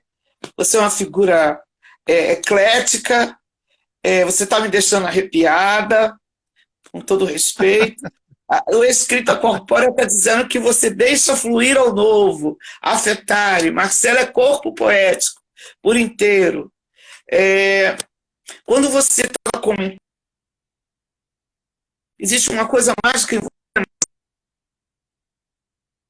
É uma pessoa preparada, é um cara que busca, que estuda, mas você não é arrogante, você não é pernóstico, e a sua fala, mesmo sendo uma fala substanciada, dentro do nível daquilo que você alcançou, no sentido de reverberar isso na palavra, você fala coisas, palavras acadêmicas, mas que nós que somos leigos, entre aspas, né, a gente consegue entender com sensibilidade a sua mensagem de uma forma muito única, muito democrática. Isso é muito legal. Muito bom. Você Poxa, não muito é, obrigado. é assim, desculpa a expressão, sabe o que acontece? As pessoas, alguns companheiros, quando são assim, que estudam muito, né? Doutorado, pós-doutorado, eles ficam chatos, sabe? Porque mergulha tanto no academicismo que não absorve aquele conhecimento e transformam para trazer para nós, que somos povão, que somos pé no chão, que não tivemos essa fonte. E acabam sendo chatos sem querer. Você não. Você viajou, aprofundou, mas você traz para nós de uma forma gostosa, dá vontade da gente catar teu link, estudar, saber o que a Anchieta fez, sabe? Muito legal. Parabéns. Pô, que bacana. Geralmente quem me lê, quem prefacia os meus livros de crítica literária dizem exatamente isso, que eu consigo complexos de uma maneira que acho assim legal, porque eu passei muito tempo da minha vida trabalhando com jovens, adolescentes, crianças até, em sala de aula, né? Eu passei muito tempo como professor de história e a minha meta sempre na minha cabeça foi simplificar e passar para eles sem mediocrizar, porque você pode simplificar, mas não mediocrizar as coisas. Também não Sim, vou assim totalmente deixar a minha fala facílima, no sentido de não colocar palavras mais rebuscadas, porque eu acho que é um desafio para o aluno também pensar assim, pô, mas ele acabou de falar uma coisa, uma palavra que eu não sei bem o que significa. Eu sempre deixei meus alunos muito à vontade para me perguntarem, porque eu sempre disse para eles, gente, aluno é para aprender, aluno está aqui para aprender mesmo. Eu, quando não sabia as coisas, eu dizia, ó, não sei, eu não sou obrigado, não sou máquina, eu não sou uma máquina de conhecimento, nem vocês são. E quando eu não souber, também vou dizer que não sei, porque eu tenho toda a humildade para dizer que eu sou um ser humano e estudo muito, mas não quer dizer que eu estudei tudo na vida. Eu, por exemplo, sou um ignorante em medicina, eu não sei quase nada de biologia, eu tenho muitos campos de conhecimento que eu não tenho domínio nem conhecimento do mínimo até. Então, quer dizer, a gente é ignorante em alguma coisa. O Paulo Freire já dizia que todos nós somos ignorantes e professores em algo. Freire dizia que havia uma troca de saberes, né? Que o professor tem sim. sempre que respeitar o educando, porque o educando traz uma riqueza da sua família, da sua comunidade, dos amigos, enfim, é o respeito ao aluno, não tratá-lo como um ser menor, né? Um ser que é deficiente de saber. Não, ele sabe muita coisa e vamos aproveitar esse conhecimento em sala de aula. Né? Eu queria mandar, assim, aproveitar um abração para o Kiko Nascimento, que já me mandou 2 vezes abraço e eu ainda não mandei. Kiko, Pois é. abração. E eu não posso esquecer, porque ele está aqui mandando abraço, abraço. Pô, Kiko, grande abraço para você. Sinta-se acolhido aí na live aqui. Óbvio, você que coisa nada é por acaso. Eu entrevistei essa semana o Guel Garcês, esse ator incrível. Tive a oportunidade de ter o contato dele, e foi um dos melhores encontros que eu tive aqui no programa. E o Kiko entrou no programa devido, talvez a ele, eu não sei. Aí ele falou, Fátima, aí me deu um contato de uma outra pessoa, e hoje ele apareceu. Eu não sabia que ele conhecia você. É mesmo? Como é É, que é o mesmo nome? Kiko. Kiko Nascimento. Eu entrevistei o Del Garcês, que por causa do Del ele entrou, porque eu não o conhecia, nunca tinha visto ele por aqui. Ele foi muito gentil comigo e tal, e hoje ele voltou e acaba que ele te conhece. Eu não sabia que ele te conhecia. É Kiko, eu não entendi o sobrenome. Kiko Nascimento. Eu também devo conhecer, mas não estou me recordando de Ele imediato. ele tá falando, ele fala com você com uma certa intimidade. Aqui eu É percebo. ele? É interessante, Tá né? bom, então eu devo conhecer. Ó, o Escrita Corpórea está dizendo que você tem uma linguagem acessível, gostosa. Você está vendo, eu fico lendo aqui igual um papagaio. Você podia ler também. A Estou Rosinha lendo, estou dizendo. acompanhando. Você deixa esse trabalho para a minha pessoa, né? Tudo bem, não tem problema não, estou aqui para Não, isso. não, não, eu tô lendo também junto, para não perder nenhuma mensagem de carinho. Assim, enquanto você fala, eu vou passando assim, eu vou vendo, e só não Então, vou às vezes respondendo, porque senão a gente também para muito o vídeo e a cadência, né, das tuas perguntas e tudo. Pois é. Rogério Brito, um beijo, o outro escritor também conosco aqui. Eu gosto de fazer essa interatividade, porque quem faz, está investindo tempo, energia positiva, amorosa, de estar fazendo, estaria fazendo outra coisa, mas está aqui nos prestigiando. Eu acho isso importantíssimo. Mas, olha, voltando aqui nos seus projetos, você vai sair com outra edição do Poememes agora, no segundo semestre? Não, no próximo semestre, no segundo semestre, eu estou doido para lançar um livro que eu tinha que ter lançado. É Mosaico, é. Isso. É o terceiro de crítica. Eu tinha que ter falo. lançado em 2020, né? Sim. Mas a pandemia... Fala o link aí, escreve o link para gente. O mosaico ainda não está nesse link. Mas nesse link, as pessoas vão poder achar os 3 de poemas, né? O Diário do Camaleão, o Máquina Mundi e o Poememes, que foi o último que eu lancei agora há pouco tempo, o Poememes. E vai poder encontrar os 2 de crítica literária, o Temas em Literaturas de Língua Portuguesa, os Diferentes Olhares, e tem o texto do Anchieta, do Machado, do Mia Couto, vários textos, e tem o Rotas e Rostos, que é justamente o livro que tem os textos dos anos 80. É ali que vocês vão ler mais ou menos quase tudo que eu já apurei, que eu já estudei sobre os anos 80. Rotas e Rostos. É o segundo Qual de é o crítica. link? Professor, qual é o link? Agora o link é que você me pegou, porque agora eu tinha que copiar ele. Eu tinha que copiar ele e colocar aqui, só que eu não tenho copiado. Para copiar eu teria que sair da live, aí fica difícil. Não tem como eu te passar e depois você passa para todo mundo? Olha só, as suas redes sociais. No Instagram é Marcelo Mourão 1973. @ Marcelo Mourão. No meu Instagram, desculpa eu estar te cortando. No meu Instagram, lá, quando tem ali escrito link, tem ali em cima link. É justamente o link dos meus livros. Ah, é? É. Então tá beleza. Marcelo Mourão, 1973. Vocês vão, quem ainda não te acompanha no Instagram, vai poder na bio encontrar o link. E no Facebook é Marcelo Mourão. Exato. Exato. Agora eu quero te fazer uma pergunta de cunho pessoal, no sentido que você me fez uns raciocínios muito doidos aqui. Quando você fala assim pra gente... Desculpa, eu sou meio maluquinho, mas é assim mesmo. Você fala, os livros são muito iguais, os poetas não criam, parece que a receita de bolo todo mundo vai fazendo igual. Eu tenho notado ultimamente, há cerca de uns 3 anos para cá, que houve um boom dos saraus e dos coletivos.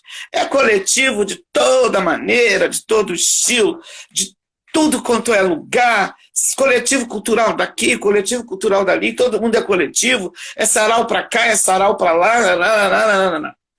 E você escuta, né, os artistas, a gente prestigia, principalmente nessa faixa agora, né, de pandemia, nessa fase de 2020, 2021, é live disso, live daquilo, algo assim muito linear, sabe? Não existe assim algo assim diferenciado, como você estava falando.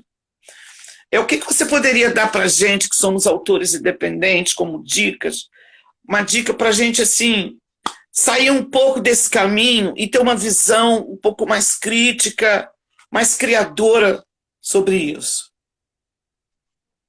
Olha, o que eu vou falar vai parecer uma coisa arrogante, uma coisa impopular, vai parecer mitidez da minha parte, mas é a fórmula exata para sair e ter uma visão mais chamada panorâmica, né? Porque a visão panorâmica do nome pan é tudo, né? Ver tudo. Panorâmica. Panorâmica significa você ver por cima. Para você ver por cima, conseguir analisar, ver as peças da máquina por cima e não ficar vendo as peças estando no meio delas, ali embolado, a melhor maneira é a investigação, é o estudo, é estudar muita literatura. Quanto mais você estuda literatura, mais você vai ficando maduro, mais você vai ficando consciente dos teus pincéis, das tuas ferramentas, do que você pode usar, do que você não quer usar, da onde você pode usar e como usar, e o que já foi usado demais, então não vale a pena, isso aí eu boto de lado. Porque tem gente até hoje fazendo poema em formato de poema de Natal, em formato de árvore de Natal, achando que está inventando a pólvora. Tem gente, eu vejo demais isso, achando que o erotismo, a poeta erótica, o erotismo, fazer poema, declamar nua, ou escrever o poema no corpo, ou fazer a experiência de misturar vida e arte, ou seja, eu sou a poeta do erótico, mas eu sou também a poeta feminista, liberada, que topo tudo. Ou seja, imprimir uma visão de uma poeta, sei lá, baudelairiana ou bukowskiana. Tem muito Bukowski por aí, o que eu vejo de clone do Bukowski não está no gibi. Lê o Bukowski, aí pronto, aí replica, replica, replica. Aí falar para esse pessoal que já houve a gangue pornô do Cairo, o pessoal usava o palavrão para chocar, essa arte do choque já foi usada para caramba, será que vale a pena voltar? Ou seja, outra coisa, Fátima, que é importantíssima para o artista você pode usar de novo a arte do choque, a arte de chocar com a nudez, com o palavrão, pode até usar, mas tem que ver qual é o momento histórico que você está, o que aquele momento histórico pede. Você pode rebuscar essa arte para usar agora, você pode até rebuscar, mas faça do seu jeito, não faça daquele jeito. Tente inventar um outro caminho, outro desdobrar daquilo. Quer dizer, replicar o que o Cairo, a Denise, o Eduardo Cac, o Tanús Cardoso faziam nos anos 80, acho uma perda de tempo. E fico achando, e pior ainda, sabe o que é pior? E que eu fico dando risada? É achar que está sendo inovador, original. Não tem aquela expressão mão da porra? Tem gente que se acha um poetão da porra. Eu sou um poetão da porra. Tem muita pedância e pouco estudo no nosso meio. Infelizmente, eu acho que o estudo bota a gente no chão, bota a gente sabendo o que está fazendo, o que falando. Eu acho que tem que ter muito estudo e menos prepotência, menos de se achar muito, nariz empinado. Tem gente que acha que é um grande poeta e não é, nem passa perto disso. Ou seja, acho que você tem que ter humildade. Ontem mesmo eu estava falando com uma poeta iniciante aqui do Rio de Janeiro que estava falando para mim, nossa, eu tenho que aprender muito com você, com muitos outros poetas. Ou seja, eu não quero ser visto como nenhum ídolo, nem nada assim.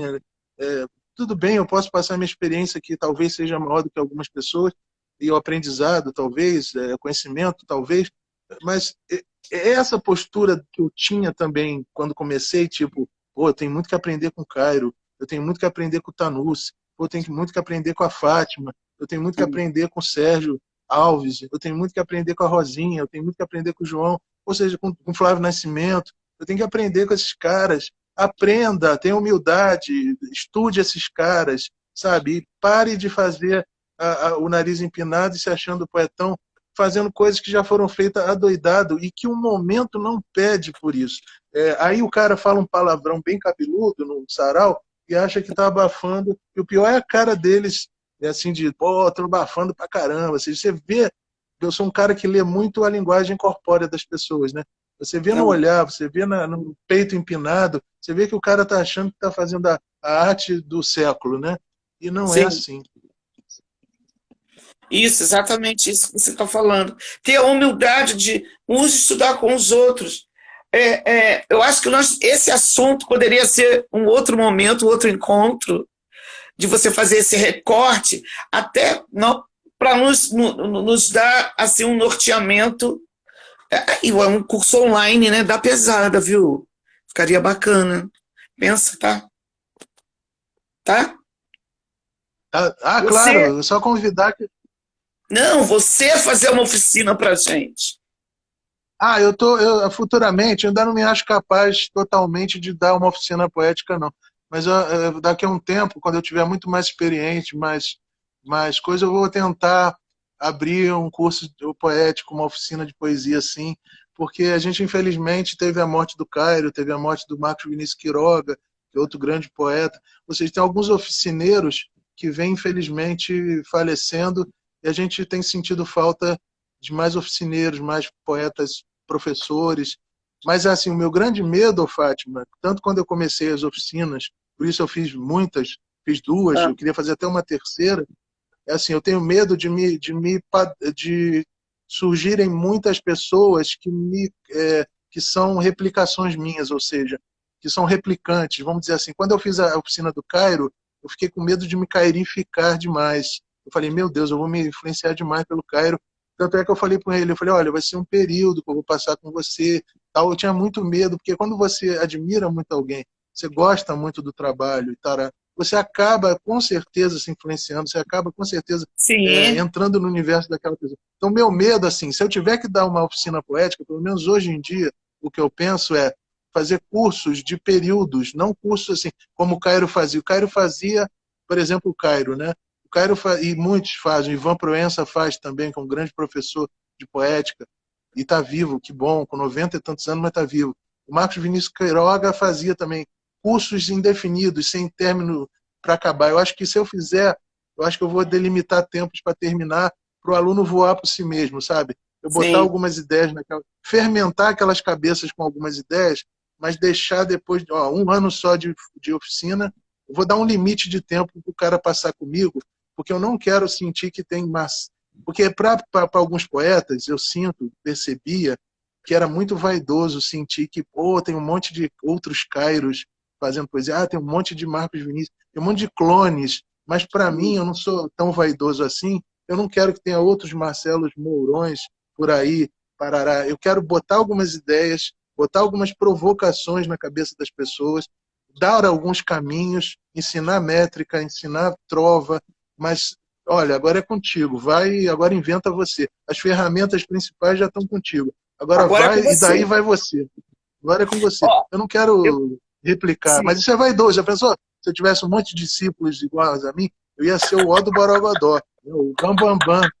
Mas eu não sou, não quero. Eu não quero imitadores, eu não quero imitadores. Eu quero gente Você que é pense, o eu único, quero meu gente que amor. eu Impossível, quero você é o gente que único. pense, eu quero gente que pense por si mesmo, que tenha cérebro, que use o cérebro. O cérebro é uma máquina maravilhosa. Ó, para homenagear todos que estão fazendo comentários, interagindo aqui, eu quero só registrar em nome de todos, agradecendo todas as interações, senão eu vou interromper o Marcelo, que está num papo tão legal, e a gente já está quase no final. Quero registrar aqui, isso fala do Flávio Nascimento, que o Marcelo é meu anjo revelador, surpreende a cada fala. Parabéns. Assim, quando você diz pra gente assim, sabe? Eu tô tirando a maior casquinha de você já percebeu? Maravilha. Casquinha no bom Use e sentido. abuse. Use e No abuse, bom, use e no abuse. bom sentido. Não sei se é sua esposa, sua namorada, sua noiva, com todo respeito, não é desse sentido. Quando você falou, vocês têm que estudar, pesquisar, a gente começa assim, estudando Machadão, estudando Drummond. É isso que eu digo, a gente tem que depois conversar novamente no outro encontro para você dar umas coisas mais práticas, tá? Tá aceito o desafio. Tá bom? Não, mas olha, Tá ótimo. acabou que você falou, mas não, eu não fiquei satisfeita. O que você acha desse boom desses saraus? Eu acho maravilhoso. Quanto mais saraus, melhor. Eu, infelizmente, teve uma época que teve uma torcida contra o pólen, teve uns boicotes velados, principalmente com a visão dos saraus, né? Eu estava te falando que eu me separei artisticamente daquele grupo ali do quiosque.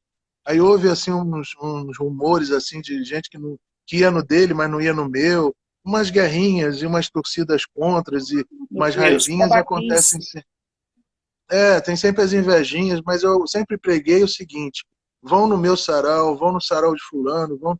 Eu sempre fiz propaganda dos outros saraus.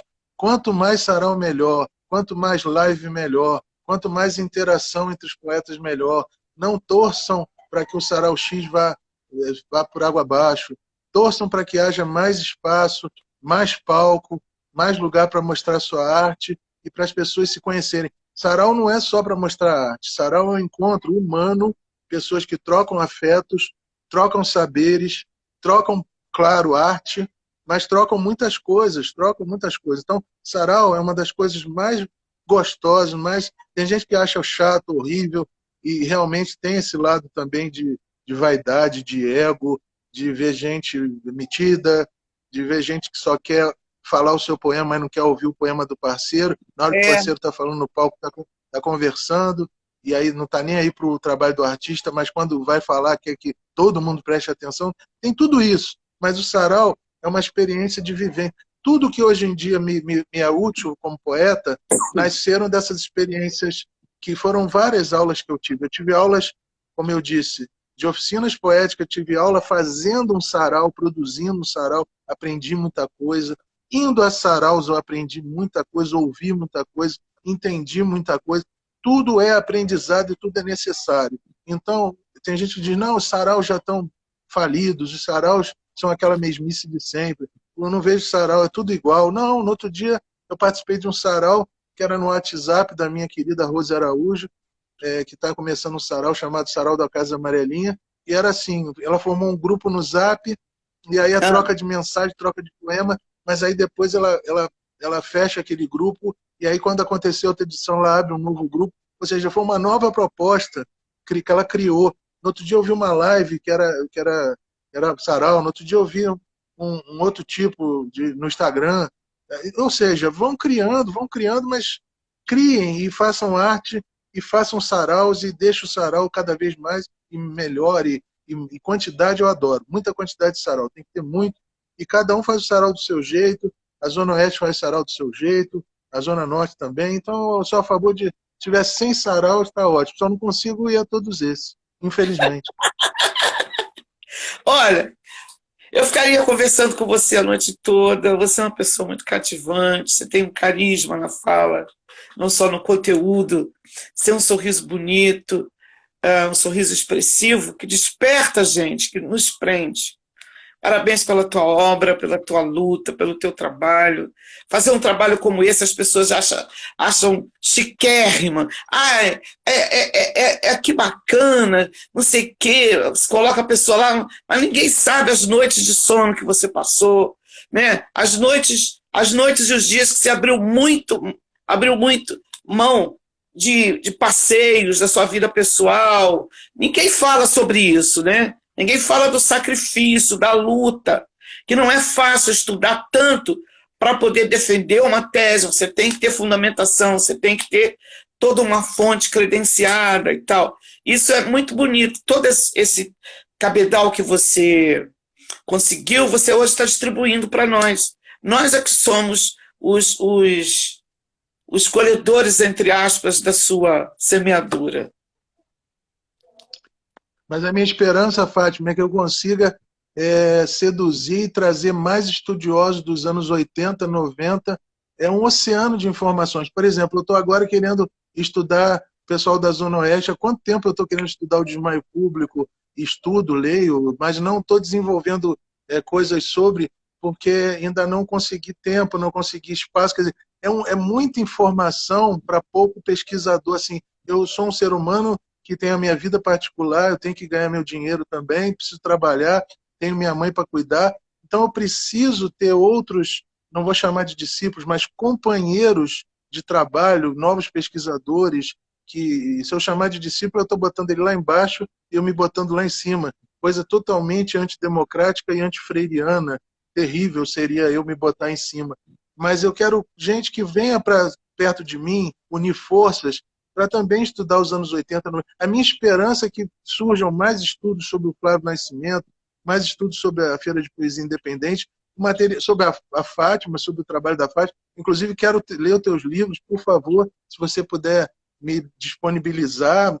É material de época que agora então, no meu doutorado me interessa demais, porque agora no doutorado eu vou pegar justamente a produção textual de vocês. Se no mestrado eu trabalhei a questão das atitudes, do que vocês fizeram, de que aquilo provocou, da revolução que foi os atos políticos de vocês, agora eu vou me voltar para o texto de vocês. Eu quero muito receber texto dos anos 80, eu quero ver e classificar e catalogar os diferentes grupos, os grupos políticos que faziam poemas políticos, os outros que faziam poemas eróticos, outros que faziam poemas já pós-modernos naquela época.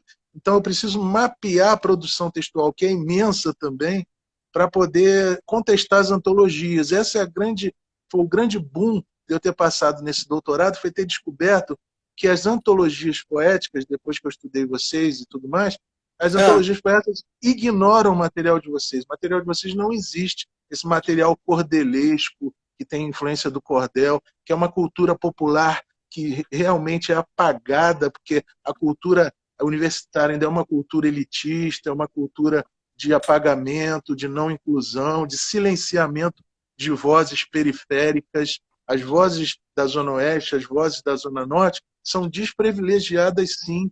E a Zona Sul, a cultura Zona Sul, esse outro embate, outra briga de cachorro grande que eu me enfiei com a minha pesquisa, é justamente isso. Eu combato essa coisa de que a poesia verbalista só foi Zona Sul, no Rio de Janeiro. A gente vê como é mentirosa essa ideia, como é mentirosa. Como as pessoas dizem que o poeta dos anos 80 é o poeta culto, preparado, professor universitário. Quer dizer, aí você diz assim, pô, mas como é que eles formaram essa ideia de que o poeta... Por que a crítica literária registra essa ideia de um poeta culto, preparado, sabedor das técnicas poéticas? Justamente porque quem escreve essa crítica literária é poeta, é professor, é culto. O desenho é todo para encaixar nesses caras, sabe? Privilegiando. Eu já, ao contrário desses caras, eu venho da Zona Norte, eu sou filho de pai vendedor e de mãe dona de casa. Eu passei muita necessidade na vida, eu fui trabalhando, estudando, eu fui melhorando financeiramente com o tempo, com muita luta, mas, é assim, eu não sei se é por causa disso que eu tenho uma consciência de dar voz ao plural, à pluralidade, e eu quero combater essa crítica literária elitista, essa crítica literária falsa, falseadora. Por isso que eu quero pegar o texto de vocês, que é com elementos da cultura popular, que é tão mal vista, né? Eles chamam preconceituosamente de baixa cultura. Eu quero trazer isso para as antologias, eu quero enfiar dentro das antologias. Gente, isso, eu quero fazer a primeira, e vou fazer, isso eu botei na cabeça, o que eu boto eu faço, e eu sou pé firme mesmo nas coisas. Isso eu vou fazer, que é a primeira antologia da poesia verbalista urbana. Eu quero juntar Flávio Nascimento com Douglas Carrara, eu quero você nessa antologia, eu quero o Serginho Alves, quero Rosa, quero o João, quero a turma que fez essa revolução, quero o Moduan Matos, que é uma figura importantíssima para a gente entender a poética da Zona Oeste. Eu quero o Eude Pestana, que é outro grande poeta da Zona Oeste. Eu quero o César Rai, outro poetaço da Zona Oeste. Eu quero essa gente das poéticas periféricas. Imagina você, hoje em dia, com tanto slam, isso é para dar um exemplo para a gente entender melhor. Com tanto slam, com tanta roda de favela poética, com tanta poesia sendo feita nas periferias, imagina se a gente for fazer uma antologia dos anos 2020, eu vou botar só a Zona Sul como representante dessa poética. Não é injusto isso? Com certeza, com certeza, com certeza. Chega a ser excludente e nos dá arrepio, assim, de repúdio em comentar isso, sabe? E falar sobre... Entender e saber que isso existe. Isso é horroroso. Isso é excludente.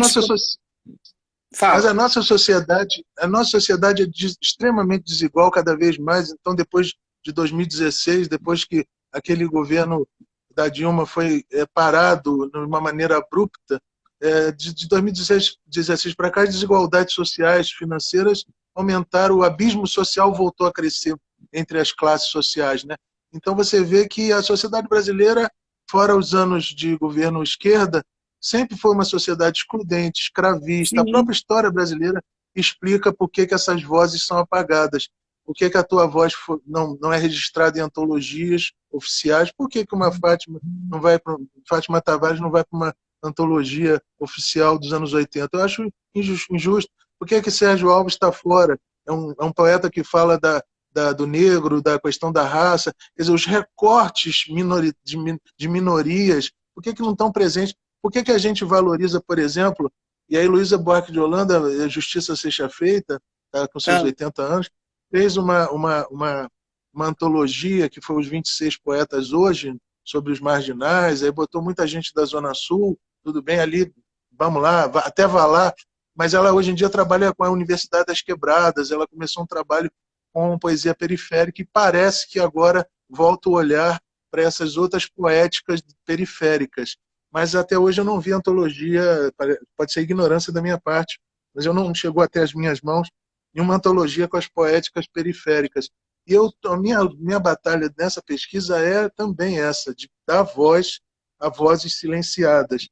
Por exemplo, a Leila Mícolas, nos anos 70, é muito exaltada porque falou sobre o feminismo em poesia, que não se falava em feminismo, porque ela foi a poeta que primeiro colocou aquele universo do conflito homem-mulher dentro do poema, trouxe essa coisa do conflito e os protestos feministas e os grandes protestos ali para o poema dos 70. Mas eu digo para você, por que os poemas de protesto contra o racismo do Sérgio Alves não podem estar numa antologia dos anos 80?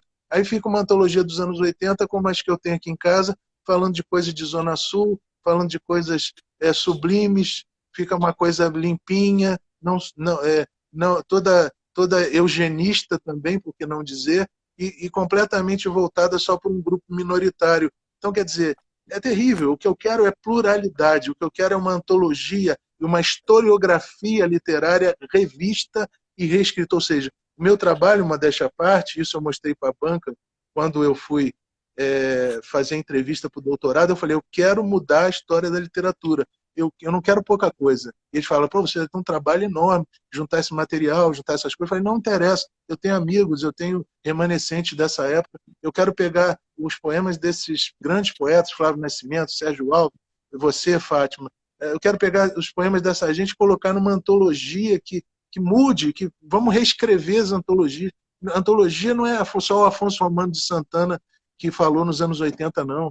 Não foi só outros poetas aí dos anos 80 que fizeram, e são professores universitários, pô, maravilha, professores universitários, cultos, mas teve toda uma poesia de rua, uma poesia de verbalidade, de oralidade, que foi feita e foi revolucionária. Então, essa é a minha luta dentro da universidade, e é por isso que eu quero que a minha luta se espalhe, que venham mais pesquisadores me dar força, a minha voz, e estudar também os anos 80 e falar, pô, vou junto contigo, vou te reforçar, porque no momento eu sou o Dom Quixote contra um monte de moinhos, mas eu sou raçudo. Eu vou para cima mesmo para mostrar para eles o quanto vocês foram importantes na história da literatura brasileira.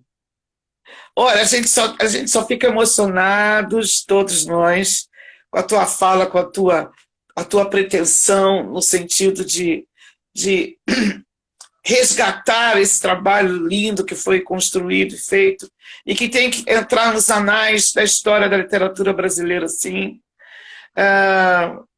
Deus abençoe você. Eu não sei se você tem algum credo, e que te acompanhe, e que te ilumine, abram caminhos para você. Muito emocionada com o teu carinho, com o seu trabalho, com a tua fala, quanto conteúdo bacana. E convidando a todos para assistirem, porque você deu uma verdadeira aula para gente. Quer terminar com algum poema? Eu quero terminar com um grande agradecimento e do teu carinho, do teu acolhimento, de toda essa receptividade do público, falar sobre todas as pessoas. Não vou citar nomes, mas já estou com todos aqui lidos, que eu fiquei lendo também ao mesmo tempo. Eu sou muito elétrico, sou muito dinâmico, hiperativo e tal. Eu fiquei lendo e você falava, e eu falava e lia. Quer dizer, ao mesmo tempo fazia todas as coisas. Quero agradecer todo esse carinho desse público que muitos aí eu conheço de muitas conversas que a gente tem no WhatsApp e tudo mais. E agradecer muito, Fátima, por esse canal de comunicação. O trabalho do jornalismo cultural, artístico, é muito importante. Eu sempre falo para os meus amigos jornalistas culturais que eles são maravilhosos, que a gente precisa deles, que eles não são muitos, que a gente precisa ter mais jornalista em mídia cultural, porque tem pouco. E eu fico sempre dando muito, muito, muito, muito valor a vocês que dão voz a gente, que dão dão espaço para a gente falar desses assuntos todos. Posso terminar com um poema? Será que dá tempo? Sim, dá. Enquanto você olha aí, ó, quero mandar um beijinho, um beijão, um abração para Rosinha. Ela dizendo que foi tudo lindo, tá te agradecendo. A Escrita Corpórea também fez outros comentários legais. Eu não quero ser injusta com outras pessoas. Muito obrigada a todos. Rosinha, quero trazer você aqui no Cardápio Cultural, viu? Flávio Nascimento também. Eu vou falar. Ah. Então, sobre.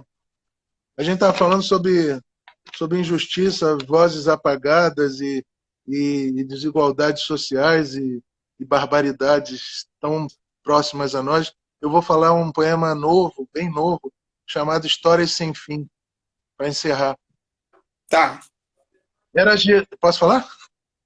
Pode não. Começar? Antes de você falar, deixa eu te agradecer. Muito obrigada por tudo, pelo carinho, pelo afeto, pelo respeito. Tá? Fica com Deus, até a próxima. Termina, vai. Era Jesus na cruz, mas podia ter sido Maria, já que são várias as mulheres assassinadas no mundo todos os dias. Era Tiradentes no cadafalso, mas em seu lugar poderiam ter estado Tami, Rogéria ou Jane de Castro, já que são tantas as trans trucidadas por quererem ser quem são e exercer suas liberdades. Eram pequenos inocentes os mortos por Herodes, e ainda hoje há um monte de crianças todos os dias sacrificadas, na maioria das vezes com requinte de crueldade e abusos dos mais variados. Eram Gangazumba, Dandara, Anastácia, Zumbi dos Palmares, Marielle, e a lista até hoje, a toda hora, mais e mais se dilata, com milhões de negros indo para o tranco, para o tronco ou mesmo para a vala.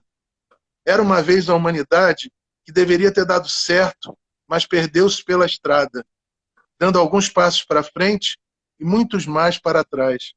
Zonza, feito um caranguejo na praia, sem um buraco para se enfiar. Um beijo. Um beijão para Sérgio também, para todos. Obrigado, gente. Fiquem com Deus. Até quarta-feira que vem, se Deus quiser. Beijo, Mourão. Obrigado, beijo para tá? você, Fátima. Obrigada pelo Obrigado, carinho, querido. pelo apoio. Beijo. Obrigado. Ganhe uma grande amiga. Ah, com certeza. Vou mandar um livro para você.